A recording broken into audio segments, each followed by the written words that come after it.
I was listening to this video to practice my Spanish comprehension because this is originally in Spanish. And I want you guys to listen very closely. I put this in an English dub so you can understand what he's about to say. What follows is one of the most brutal chapters in this story, and also one of the most overlooked. Now, this account that you are about to hear from this channel, this speaks about the Chinese men who were brought over from China to Peru to work in Peru as slaves. He just said that this is one of the most ignored periods of history, basically. Why is that? Why is this Chinese slave trade, which actually happened, it was actually documented that it happened, that actually had terrible conditions on board these ships that were shipping these Chinese men over here? Why don't you learn about that, but you know about this fake African slave trade that didn't even happen? And they drill that into your head, but they don't tell you about this that actually happened. The Pacific Route, an unprecedented journey. In the 19th century, the Pacific Ocean was no ordinary trade route. It was the world's largest barrier reef. Crossing it from west to east, from the ports of southern China to the west coast of South America, meant 3 to 4 months of continuous sailing at the mercy of wind, currents, and luck. The ships carrying the Chinese laborers, disparagingly called pig-ass ships in contemporary literature, were not vessels designed to transport people. They were vessels adapted, at best, to maximize the number of bodies that could fit in the hold. Now, don't we hear about African slave ships? That means you assume, especially when you see the image, you assume that that boat, ship, whatever, has been specifically created and crafted to hold people and maximize the amount of people it can hold. Now, these companies or people that were buying these Chinese slaves, that owned the contracts these Chinese slaves were signing their lives away to and would ship them to Peru, how come they didn't just go and get those ships? How come they had to find other ships just other commercial ships and adapt them to holding large groups of people? Why can't they just go and get the African slave ship? Because it didn't matter if they go to Africa. If it can hold big groups of people, you can kidnap anybody and take it anywhere you want. Not necessarily for Africans only. How come they didn't just get one of those boats? Because it didn't exist. As you can see. And that says it all. The conditions on board were a floating hell. The men were distributed throughout the ship's holds in wooden bunk structures stacked on several levels.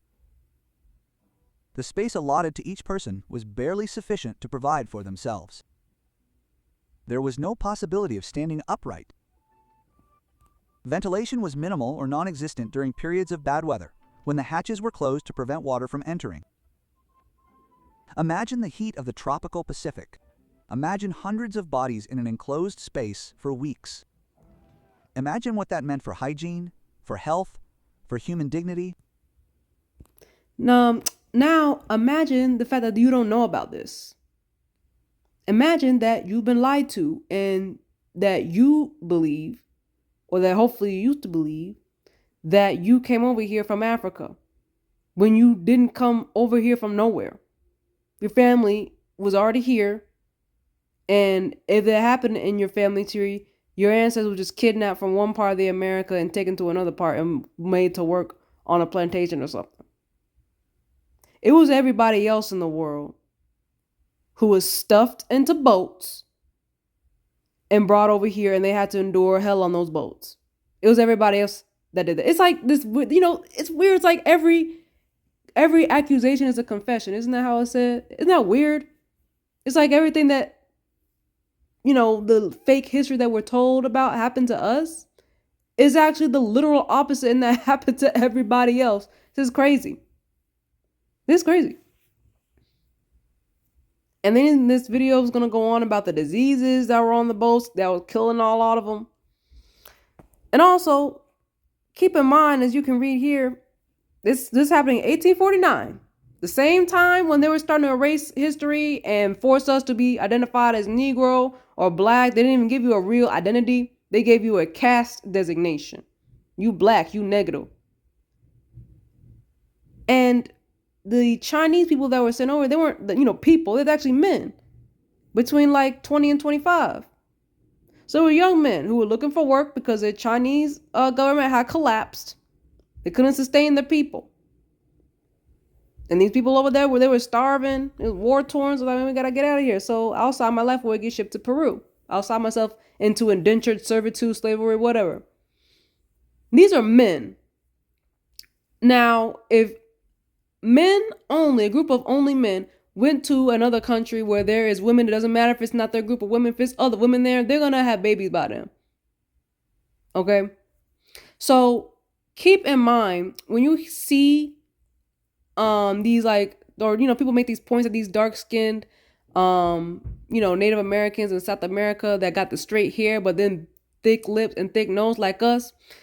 They want to say that those are the American indigenous people, but they can't explain why they look the way they do. Why do they have like these Asian features with the eyes and the hair? Because they don't have the hair like Europeans. It's like that more straight and kind of like this shiny type and like, or like spiky hair. They have that, but then they also have thick lips and noses that we have, and nobody has explained this, and dark skin, and nobody can explain this. Nobody can explain why they look the way they look, and they don't really fit into any like single racial category. That is because they are the product of this migration that was happening, or this like slave passage that was happening with the arrival of Chinese men who were marrying American copper-colored women, and because that is their mother, their offspring. The mother's going to teach their offspring, like, hey, you are what I am because I love you. I want you to know my history. So they're going to grow up thinking, well, I've been here. My family been here all these years, but they're actually not a real people. That's why we see these, when you think of the word Mexican, you think of this like kind of mixed kind of group. We don't really know what category he goes in, but okay, it's a Latino person from Mexico or something, or from South America or what have you. And they don't really fit into a single racial category. Like they'll look like they can fit in a lot of places. Like they can fit in Afghanistan. They can fit in like places like Italy or Portugal. They can fit in like they can fit in like anywhere. They can fit in Argentina or something, or Chile. And you're thinking why they can just go in any place because they're all a mixed up people. So that means you're not an American indigenous. Yeah, you maybe a long time ago your ancestor could have been one, but you're not that anymore. That's not what you are now. You're just a mixed race group of people who took on the culture of your mom. Or later on when the Chinese women or all the other Asian women started coming over here mixing in with your dad. Okay? So this is on like Spanish history channel. So they know this is something that's known that it happened. But like the video says, widely ignored. Why do you think that is? Because that would, this is the answer. This is why they look the way they do. Well, why? Because no one questions that. It's like, we know that these North American Native Americans, they look Asian. So we know that, but why do the South American natives have dark skin and thick lips and thick noses? Isn't that weird? That's because they were mixing in with us down there. And then they just kept mixing with each other. That's why you ask them, like, who built all these great, wonderful structures that then nobody can explain how they were built and carved completely out of stone when they're supposed to not have tools that can do that at the time. And like, how are they making all these things? But they don't know. They don't know how to do or make any type of civilization or government or society. But we were the ones building houses and building the White House, making clothes, tending to crops, creating colleges. How do we know how to do all this stuff? We came from Africa. But these people who claim to have been here don't know how to do any of that shit. But yeah, that's all I wanted to say and show. Here is the title of this video if you guys want to check it out for yourself. It is originally in Spanish, so you have to change the settings to an English dub. And this is the channel here. But yeah, this history is pretty well known. It's just ignored, as you can see, because it's like, why would you ignore this pivotal point in history? That have this point in history, people don't understand this point.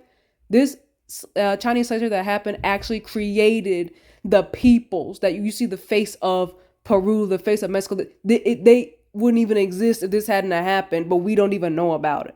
But they want you to want to drill into your head for you to know about an African slave trade that never even happened. Think about that and keep that in your heads.